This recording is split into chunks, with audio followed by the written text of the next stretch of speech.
Oleh karenanya kaum ibu ini menjadi seperti yang kemarin saya sampaikan, sekolah pertama di dalam rumah tangga. Kalau kaum ibunya bagus-bagus, maka akan melahirkan keturunan yang bagus. Tapi sebaliknya, kalau kaum ibunya sudah tidak bagus, pendidikannya rendah, kemudian akhlaknya bejat, jelek, maka akan melahirkan generasi yang seperti itu juga. Nah, imam sholat, imam apa saja, itu karena disebut imam, pemimpin disebut imam, itu karena menjadi panutan. Mestinya harus menjadi panutan, menjadi teladan. Kalau pemimpin tidak memberi teladan, maka akan rusak keadaan. Kalau tidak bisa menjadi panutan dan tidak bisa menjadi teladan. A'immah itu artinya jamak daripada imam. Imam itu adalah pemimpin, atau imam itu yang di muka, yang di depan, atau imam itu ibu. Jadi ummun, amamun, imamun, itu semua menunjukkan arahnya pada keteladanan.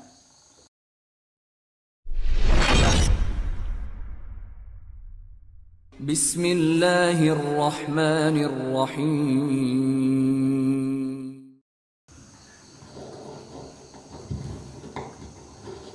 Assalamualaikum warahmatullahi wabarakatuh.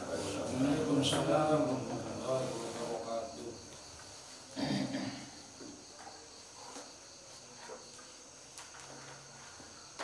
Tartil Al-Quran Karim. Kita buka halaman 461.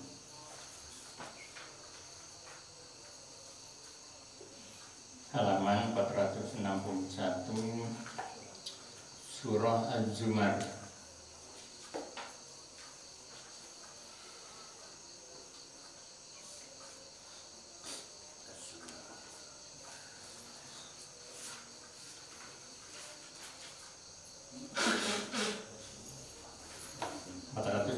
Ya. Surah Az-Zumar ayat 32.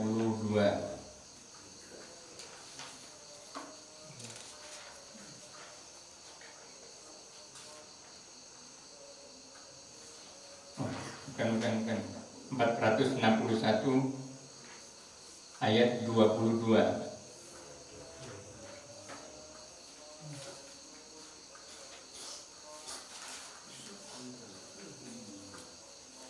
Ya, betul. A'udzu billahi minasyaitonir rajim. Bismillahirrahmanirrahim. Afaman syaraha Allahu sadrahu lil-Islam fahuwa 'ala nurin min rabbih.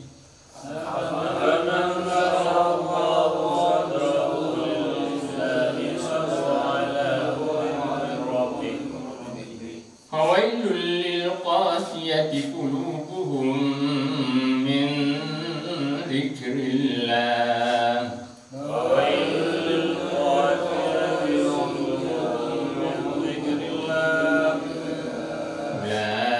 Ulaika fi dhalalin mubin.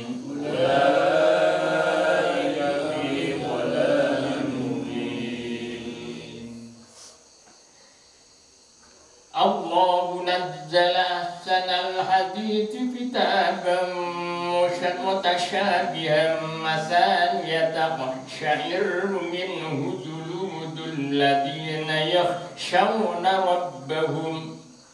Allahu nazzala ahsanal hadithi kitaban mutasyabihan masaniya taqsha'irru minhu juludul ladina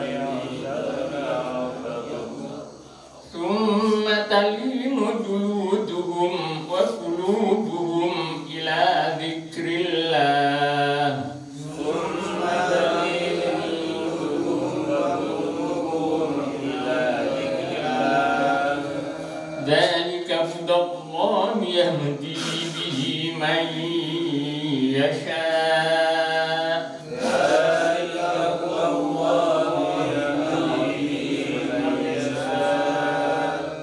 may yudlilillahu fama lahu min had.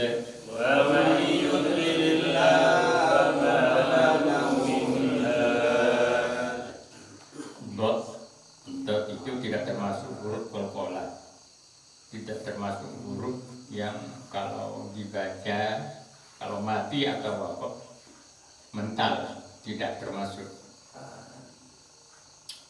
Karena demikian cara bacanya ditahan suaranya. Wa may yudlilillah, jadi wa may yud bukan gitu. Ini anak-anak agak sulit merubah karena sudah dibiasakan.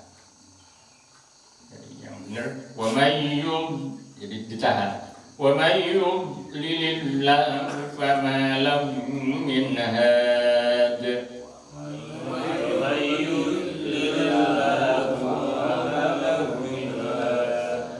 Afaman yattaqi biwajhihi su'al 'adab yawmal qiyamah.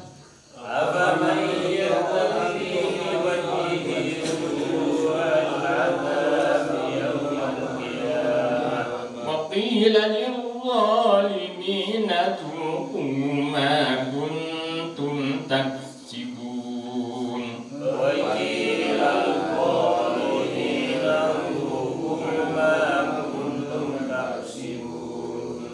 كذب الذين من قبلهم فأتاهم العذاب من حيث لا يشعرون. كذب الذين من قبلهم فأتاهم العذاب من حيث لا يشعرون. فأذاقهم الله الخزي في الحياة الدنيا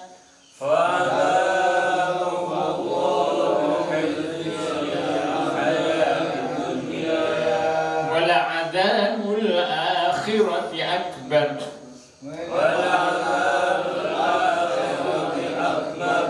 Tanda baca di situ ada huruf mim kecil. Di dalam Al-Quran tanda huruf mim itu ada macam dua.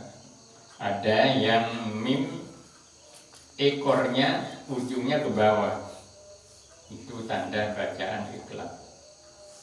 Kalau yang ini ke samping, itu tanda daripada waqaf lazim yang wajib berhenti di situ. Wala adzabul akhirati akbar.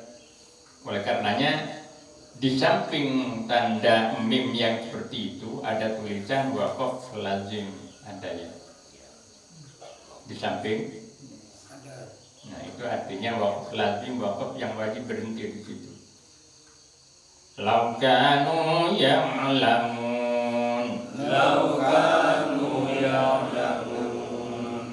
Wa laqad darabna lin-nasi fi hadzal qur'ani min kulli mathalin la'allahum yatadhakkarun. Wa laqad darabna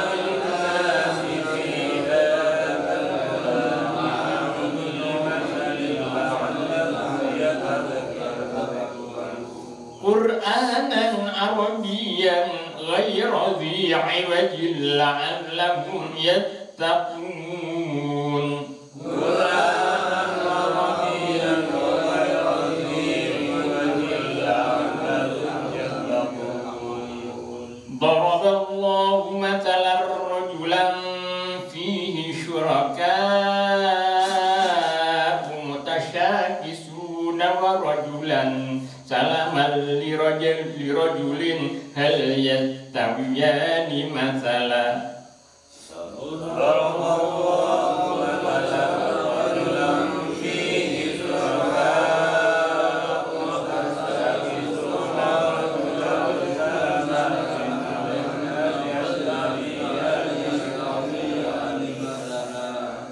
alhamdulillah, alhamdulillah.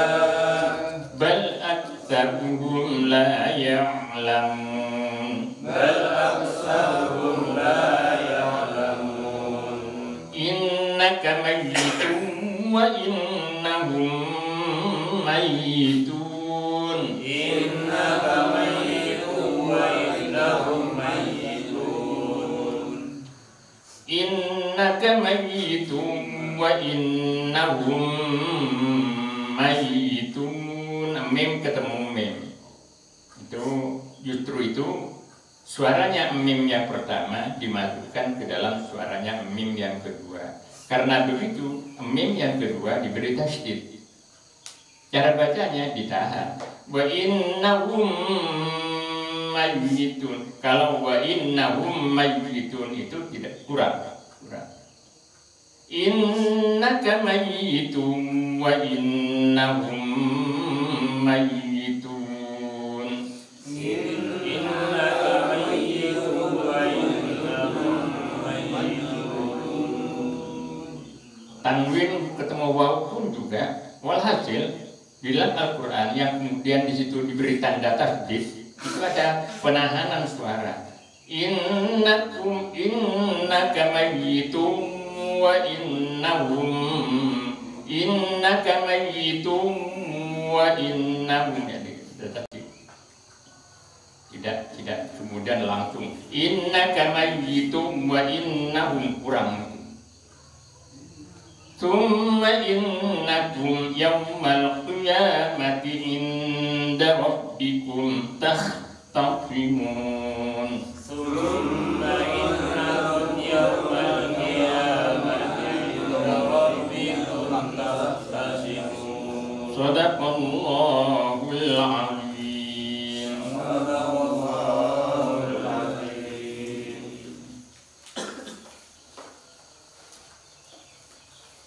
Tafsir Al-Quran Karim. Kita buka halaman 327.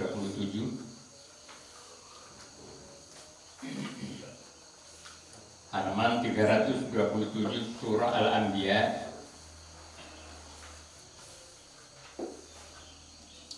ayat 71 di bawahnya. Halaman 327 surah Al-Anbiya ayat 71. A'udzubillahi minasyaitonir rajim.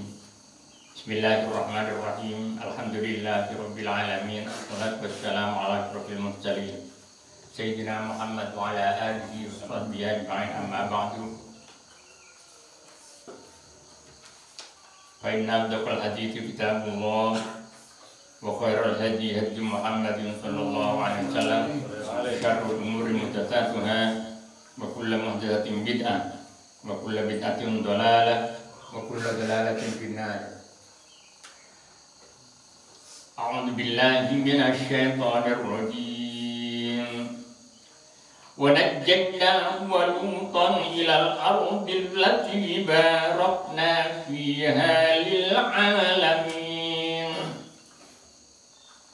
Wa wahabna lahu Ishaq wa Ya'qub nafilah wa kullan ja'alna salihin wa ja'alnahum a'immatan yahduna bi amrina wa awhayna ilayhim fi'lal khairati wa iqamat salah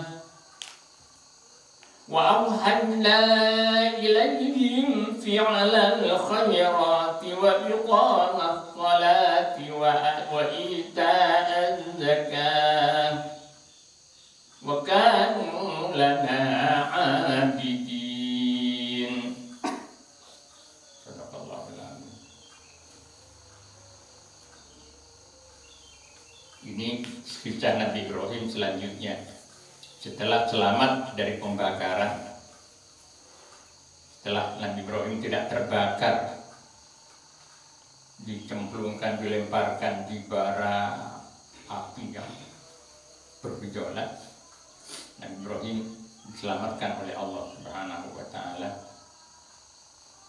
yang itu merupakan situasi di mana kemutlakan hukum sebab akibat terpatahkan. Di dunia ini, dalam kehidupan kita kan ada hukum sebab akibat. Kecelakaan misalnya, ada sebabnya. Pinter misalnya, ada sebabnya. Sukses misalnya, ada sebabnya. Tapi itu hukum sebab akibat itu tidak mutlak. Tidak mutlak. Sebab pada akhirnya, pada ujung paling akhir, itu adalah ketetapan Allah Subhanahu wa Ta'ala. Api biasanya membakar. Sholat kalau dipanasi, mesti panas. Tapi ketika Nabi Ibrahim dilemparkan ke bara api yang bergejolak, tidak panas, malah selamat. Itu artinya kemutlakan hukum sebab akibat itu tidak seperti itu. Masih juga tergantung pada akhirnya pada kekuasaan Allah dan pada kehendak Allah. Nah, setelah Nabi Ibrahim diselamatkan oleh Allah dari terbakar, maka pada ayat ini Allah juga menyebutkan tentang penyelamatan Allah terhadap Nabi Ibrahim.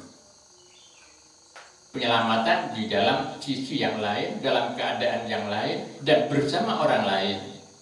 Kalau waktu pembakaran itu Nabi Ibrahim dibakar itu sendirian.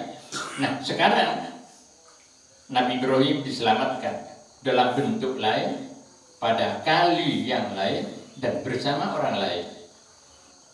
Wa najjaynahu, dan kami selamatkan hu kepada Ibrahim. Wa najjaynahu, dan kami selamatkan hu kepada Ibrahim. Wa Luton, bersama Lut, bersama Nabi Lut. Nabi Lut ini ponaan dengan Nabi Ibrahim, masih ada hubungan keponakan. Satu masa.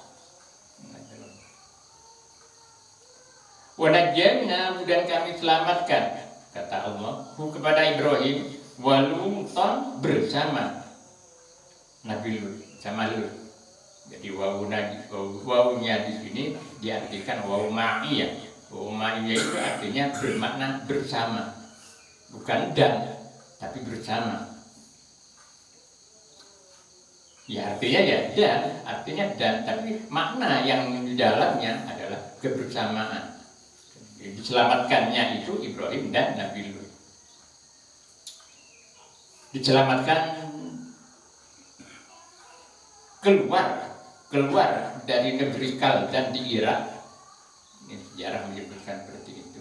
Dalam keadaan aman, padahal masyarakat yang sangat durhaka, sehingga mestinya dihalang-halangi Nabi Ibrahim dan Nabi Lut itu keluar hijrah dari negeri Kaldan di Irak. Di peristiwa hijrah itu yang mengawali nabi-nabi itu Nabi Ibrahim. Nabi Ibrahim hijrah berapa kali aja. Ada kemudian hijrah ke Mekah, istrinya yang kedua Siti Hajar, kemudian bersama anaknya, putranya Ismail, hijrah. Kemudian setelah hijrah ditempatkan di tempat yang tidak ada apa-apanya, yang tidak ada kehidupan di situ. Kemudian ditinggal. Jadi tawakalnya pada Allah sudah sangat bulat. Dibayangkan seorang istri baru melahirkan anaknya masih kecil, masih bayi, kemudian ditinggal di tanah lembah di Mekah. Kalau bapak-bapak yang ke haji atau ke umroh itu dapat membayangkan dulu ketika Siti Hajar bersama Nabi Ismail kecil, Nabi Ismail masih bayi, ditinggal berdua oleh Nabi Ibrahim. Kita dapat membayangkan gunungnya seperti itu, kemudian lembahnya curam seperti itu. Orang Mekah itu yang paling takut kalau hujan. Jadi seperti di Kalibaru hujan terus, banjir terus. Kan Ka'bah itu ada di bawah. Sekelilingnya itu hutan semua. Hutan tidak seperti hutan di sini ada tanaman. Kalau di sana gundul.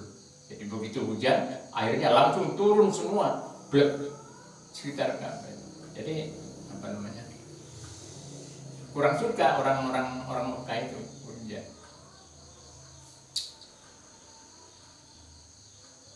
Jadi Nabi Ibrahim yang mempelopori atau yang memberi contoh tentang hijrah itu. Wa najaynahu, dan kami selamatkan kepada Ibrahim wa Lutan bersama Lut. Diselamatkan hijrah dari kota Kalda di Irak ilal ardil lati barakna fiha lil alamin, ilal ardi, ke bumi. Nah, bumi di sini dimaksud Palestina.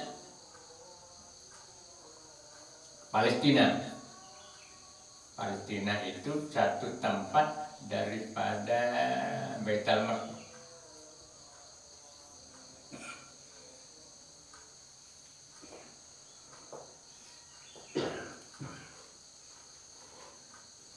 Ilal ardi, pindah hijrah ke Palestina. Allati barakna, yang telah kami berkahi, fiha, terhadapnya, artinya kepada bumi Palestina itu. Diberkahi itu bisa bermacam-macam bentuknya. Yang pertama, karena dari Palestina ini banyak Allah mengangkat dan mengutus beberapa nabi Palestina. Nah, kemudian Palestina itu tempatnya subur, tanahnya subur, dan banyak ditumbuhi tanaman-tanaman. Tidak seperti di Mekah. Sekarang di Mekah sudah mulai banyak tanaman itu. Ya, tapi harus nyiram, tiap hari disiram. Di Arafah itu konon ceritanya Bung Karno dulu yang tanam pohon Soekarno, kata mereka, pohon Soekarno. Padahal pohon mimba itu kan mimba ya, pahit ya. Kalau orang-orang sepuh dulu suka minum mimba itu. Tak medus, nyamuk tak mau, karena darahnya juga pahit.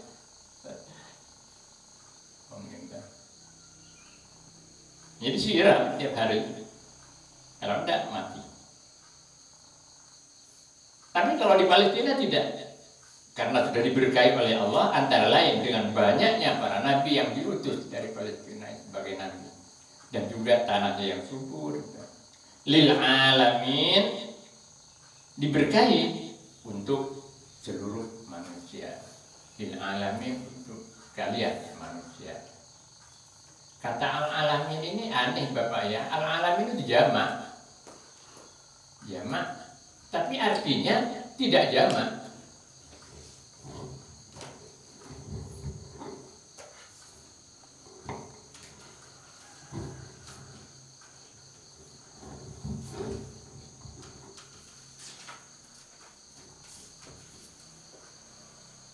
Lil alamin,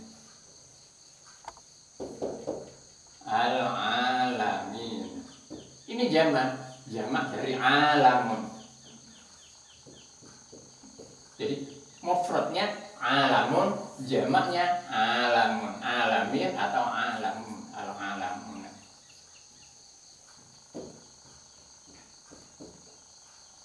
Alamun. Jadi mufradnya, tunggalnya alamun. Tapi makna tunggalnya lebih mencakup seluruhnya daripada jamaknya. Mestinya kan yang jamak yang mencakup seluruhnya, karena banyak. Tapi enggak. Ini apa? Lucunya bahasa Arab untuk al-alamin. Al-alamin ini diartikan untuk manusia yang berakal, yang hidup dan kemudian punya tanda hidupnya itu, baik hidup sempurna maupun hidup yang terbatas. Tanda hidupnya itu ada rasa, ada gerak, dan tahu. Itu tanda kehidupan kan? Jadi tanda kehidupan itu ada gerak, kemudian ada rasa, kemudian tahu terhadap, apalagi terhadap tahu pada pihak luar, pihak lainnya, tahu pada dirinya sendiri. Itu tanda dari sebuah kehidupan. Tapi kalau alam ini diartikan oleh ulama seluruh selain Allah, segala sesuatu selain Allah itu alam. Jadi segala sesuatu selain masih Allah,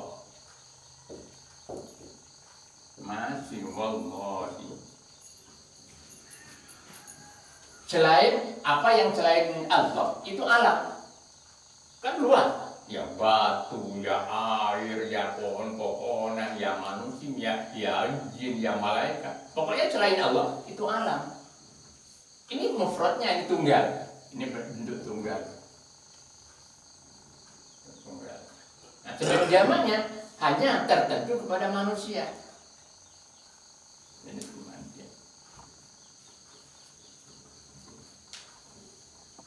Barakna lil alamin, kami berkati lil alamin bagi seluruh manusia. Walaupun sekarang jadi konflik di situ. Jadi konflik. Mbak, memang dari awalnya ya.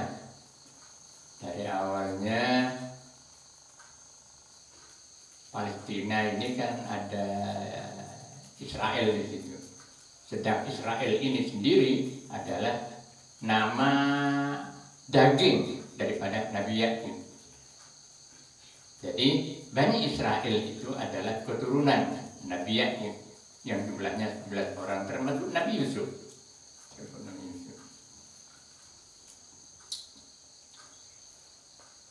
Allati barakna fiha lil alamin, yang telah kami berkahi fiha di dalam bumi itu, artinya di Palestina, lil alamin bagi seluruh manusia. Wa wahabna lahu Ishaq wa Yaqub nafilah, wa wahabna, dan kami beri lahu kepada Ibrahim di masa tuanya,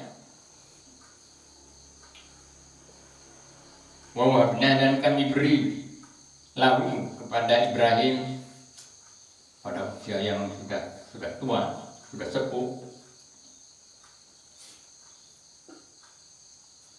Setelah lahirnya Nabi Ismail ini, setelah lahirnya Nabi Ismail, wahabna, dan kami beri lahu kepada Ibrahim Ishaq, anak bernama Ishaq dari istrinya yang pertama, jadi Siti Sarah. Sama-sama sepuhnya, sebab Nabi Ibrahim itu setelah kelahiran Nabi Ismail tidak lagi memohon-mohon keturunan, karena sudah ada keturunannya yang akan meneruskan perjuangan dan kenabiannya, dakwahnya, meneruskan dakwahnya. Jadi Nabi Ibrahim tidak memohon-mohon keturunan lagi pada Allah Subhanahu wa Ta'ala. Kenapa? Karena kondisi fisiknya sudah sepuh, Nabi Ibrahim sendiri sudah sepuh, kemudian istrinya Nabi Ibrahim yang pertama juga sudah sepuh. Adapun Siti Hajar sudah ada di Mekah, sama putranya Nabi Ismail. Ini di Palestina. Wa Yaqub, dan diberikan juga cucu, karena Nabi Yaqub ini putra Nabi Ishaq. Yakub inilah yang kemudian nama dagingnya disebut Israel. Jadi Bani Israel yang disebut-sebut dalam Al-Quran itu ada anak cucu dari Yakub. Yakub ini dalam bahasa Arabnya disebut Abdullah. Nafilah sebagai tambahan. Nafilah sebagai tambahan. Tambahan apa? Dalam situasi dan kondisi sudah sama-sama sepuh, Nabi Ibrahim sudah sepuh, Siti Sarah juga sudah sepuh, Allah masih menganugerahkan anak dan cucu. Anak dan cucu. Anaknya berupa Nabi Ishaq, kemudian cucunya Nabi Yakub. Nah, Nabi Yakub itu kemudian ada 11 keturunan. Ada putra-putranya ada 11, antara lain Nabi Yusuf. Nabi Yusuf itu yang pertama kali datang ke Mesir. Yang pertama kali dari keturunan Nabi Yakub, Nabi Yusuf yang pertama kali datang ke Mesir. Ceritanya kan di dalam surah Yusuf itu diiri oleh saudara-saudaranya yang lain. Nah, kemudian yang sekandung cuma 2 Nabi Yusuf itu. Nabi Yusuf dan Benyamin. Ceritanya. Telah dicemplungkan ke sumur, kemudian dijual ke Raja Mesir. Nah, kemudian di situ sampai beratus ribu, 600.000 orang Bani Israel di Mesir waktu itu. karena khawatir dikalahkan, ditundukkan, ditaklukkan Raja Mesir pada waktu itu, Fir'aun, Namrud ya, Namrud, Fir'aun ya, Fir'aun. Nah, kemudian ada mimpi supaya anak yang lahir laki-laki dibunuh. Oh, bukan. Nabi Yusuf itu kemudian diangkat menjadi Perdana Menteri bagian ekonomi di kerajaan Mesir. Tuh. Jadi itu keturunan cucu-cucunya Nabi Ibrahim.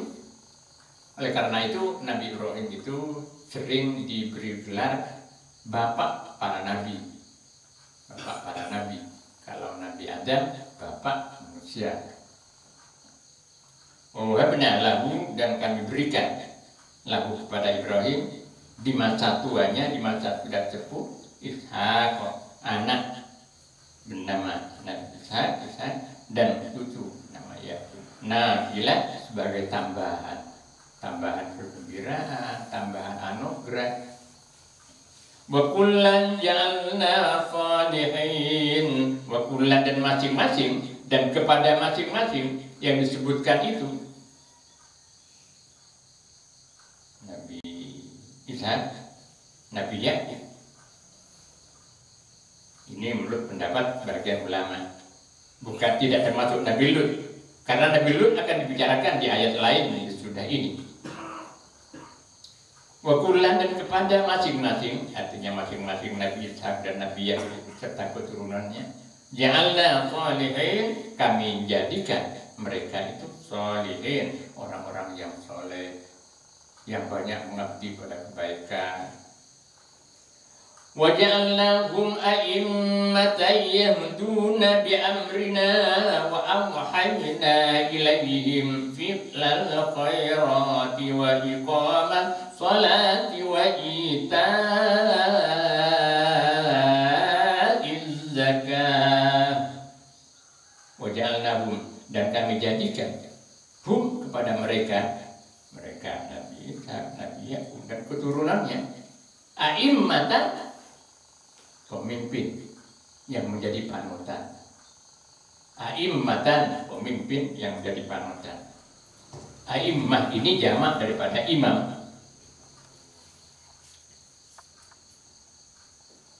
Al-a'immatu, al-a'immatu, ini jamak daripada al-imam atau imam.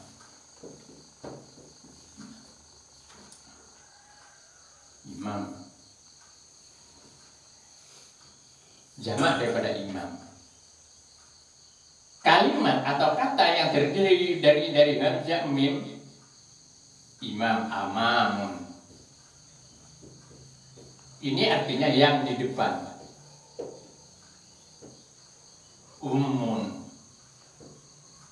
ibu, semua mengacu pada panutan dan ikutan.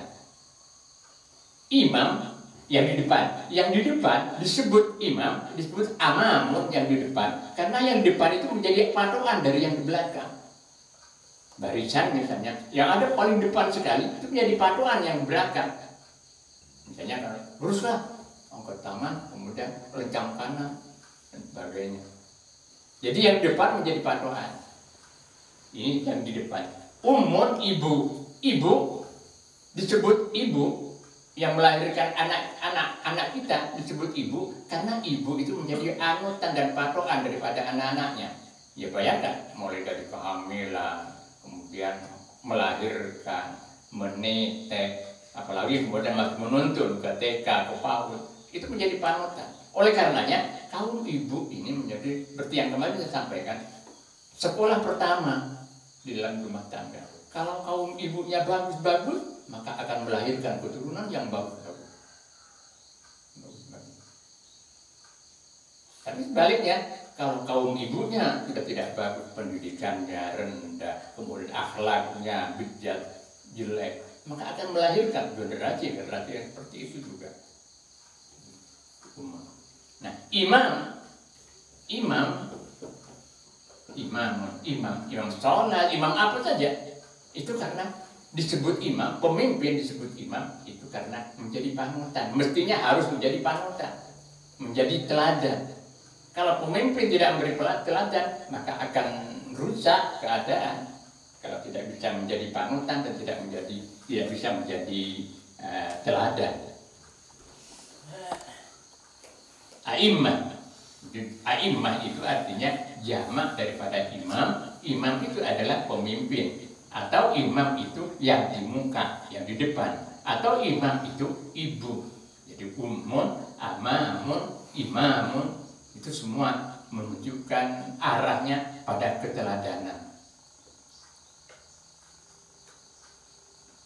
Nah, kalau di rumah tangga misalnya, ibunya tidak bisa dijadikan teladan oleh anak-anaknya, rusak rumah tangga. Rusak rumah tangga. Karena ibu itu yang paling dekat dengan anak-anaknya. A'immatan yahduna bi amrina wa ja'alnahum, kami jadikan mereka itu a'immatan pada pemimpin yang mestinya menjadi teladan. A'immatan yang menjadi teladan, menjadi panutan. Yahduna bi amrina, yang memberi petunjuk. Mereka imam-imam itu memberi petunjuk bi amrina, dengan perintah kami, kata Allah, dengan perintah kami, atau memberi petunjuk pada agama kami. Wa wahayna ilaihim fi'lal khairati, dan mewahyukan kami, kata Allah, ilaihim, kepada mereka, fi'lal khairati, pekerjaan atau perbuatan yang baik. Wa iqamat sholati, dan mewahyukan pada penegakan sholat. Wa ita'az zakati, dan mewahyukan kepada urusan mengeluarkan zakat.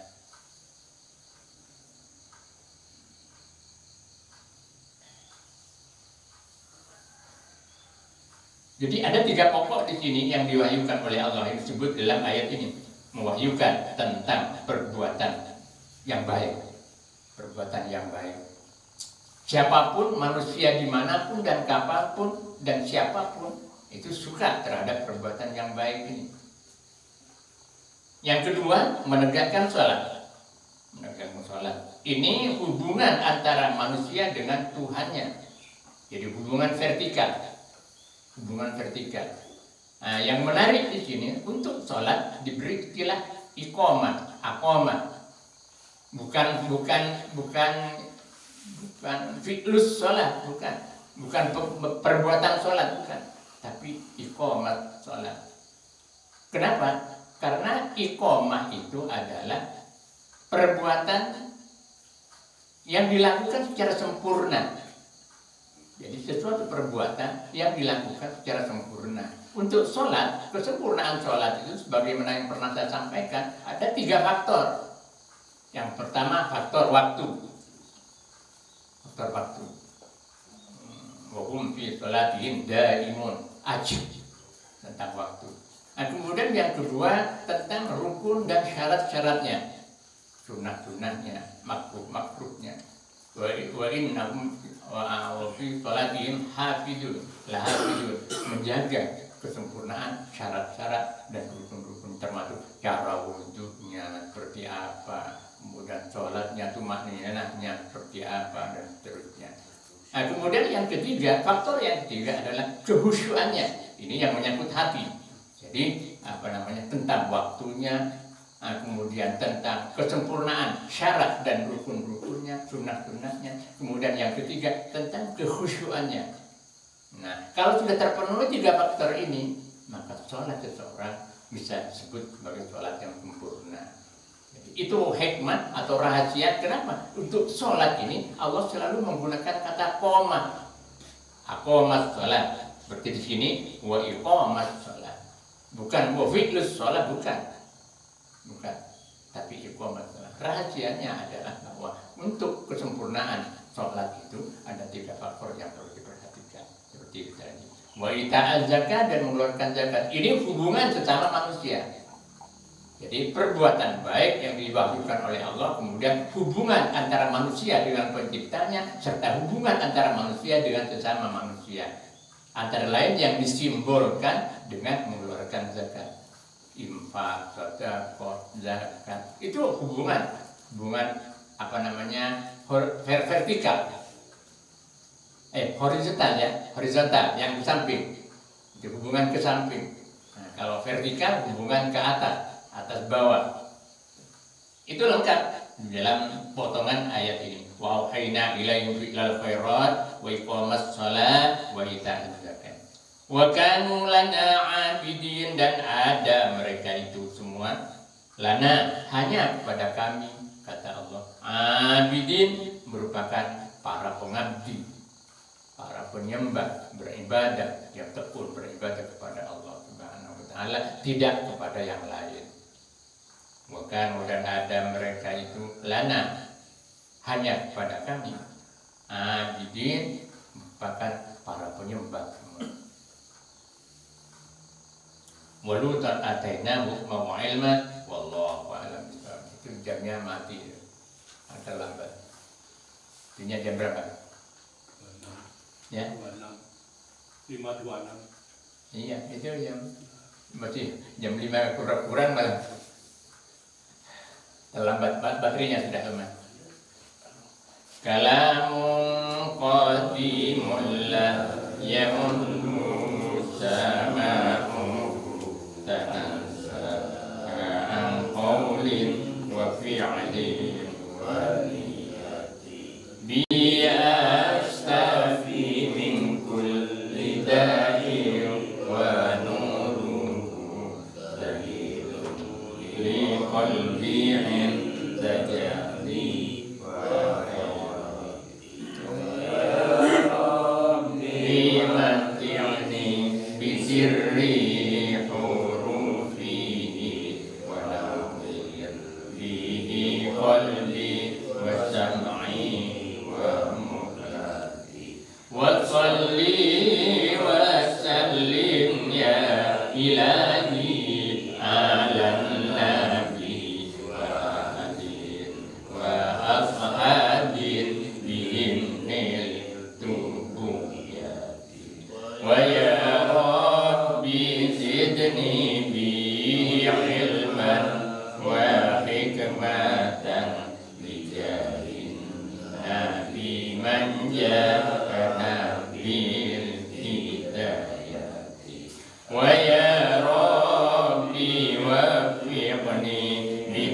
Bismillahirrahmanirrahim. Alhamdulillahirabbil alamin.